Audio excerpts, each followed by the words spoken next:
Happy birthday. Thank you. તમને કોણ happy thank you. ખૂબ ખૂબ આભાર. હાય ફેમિલી, લાઈક કરો, શેર કરો, સબસ્ક્રાઇબ કરો. જય દ્વારકાધીશ મિત્રો, મારા નવા વ્લોગમાં તમારું હાર્દિક સ્વાગત છે. તો કેમ છો મિત્રો, મજામાં ને? આઈ હોપ કે મજામાં જ છું. તો આજે છે મારા મમ્મીનો બર્થડે, એ ઊભા છે સામે. ચાલો ને વિશ કરી નાખી. મેં હજી નથી કર્યું, બધું વ્લોગ બનાવી. Mummy happy birthday. Thank you. તમને કોણે શીખવાડ્યું થેન્ક યુ? બધાય બોલતા હોય એટલે હું એમાંથી શીખી ગઈ. એવું છે, એમ જ હોય કે. તો અને આજે પાછું દશામાનું ઓલું સ્થાપના કરવાનું શું છે મમ્મી? દશામાં વ્રત ચાલે છે. હા, મારી મમ્મીનો અવાજ થોડોક ધીમો છે, સહન કરી લેજો. કેમ કે એમને કીધું ફાસ્ટ બોલે, પણ એ કંઈ બોલે નહીં. હાલો તો દશામાની સ્થાપના ઉપર કરવાની છે મારા કાકાના ઘરે. તો મારા કાકી કહેતા કે તારે કરવાની છે, આવજે એમ. તો ચાલો ઉપર કરવાની છે મારા કાકાના ઘરે. તો મારા કાકી કહેતા કે તારે કરવાની છે, આવજે એમ. તો ચાલો.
થેન્ક યુ ખૂબ ખૂબ આભાર હાય ફેમિલી લાઈક કરો શેર કરો સબસ્ક્રાઇબ કરો આજે છે ફ્રેન્ડશિપ ડે તો તમે જોયું હશે આ ઓલા નાના નાના બધા ટેણિયા મને બાંધ્યા છે ગાંડા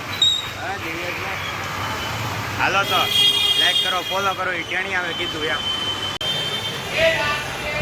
હેલો ફ્રેન્ડ મેહુલભાઈ આવતી મેહુલભાઈ હેપી ફ્રેન્ડશિપ ડે હમ सबको बोल मेरी फ्रेंडशिप डे વાલે મારો ભાઈ આપણા ઘરે નાના નાના છોકરા આવ્યા હતા બાંધી ત્યાં કાં જવું બધા બસ જો હાલ્યા કરે પબ્લિક આપણને જોવા ને આપણે એને મનોરંજન આપી ને હાલ્યા કરે તે હું હાલે હમણાં કેમ નથી જતા કામ જ આપણે વધી ચૂકેલી તો મિત્રો ફ્રેન્ડશિપ ડે તો વયો ગયો વાર મારી મમ્મીનો બર્થડે વયો ગયો રસોઈની તૈયારી કરે છે દીવુબેન લસણ ખાંડે છે મમ્મી આ રહ્યા તો મમ્મી આજ શું બનાવવાનું છે તમારો બર્થડે વયો ગયો તે પાવભાજી બર્થડે વયો હજી તો વયો નથી ગયો 7:15 થયા છે પાઉંભાજી બનાવે છે તો બધું બાફીને બધું તૈયાર કરીને કોઈ છે ને હા બધું બાઈક એવું છે હા હવે વઘાર તો મિત્રો એડવાન્સ પાઉંભાજી ખાવા લો તો મારા વ્લોગને અહીં એન્ડ કરી નાખું છું નકર પછી બહુ મોટો બની જાય કેમ કે સવારે દશામાની સ્થાપના કરી હતી તેનો આખો શૂટ લીધો તો તમને અમારો વ્લોગ ગમ્યો હોય તો લાઈક કરો શેર કરો અને સબસ્ક્રાઈબ કરો મળીએ પાછા નેક્સ્ટ વ્લોગમાં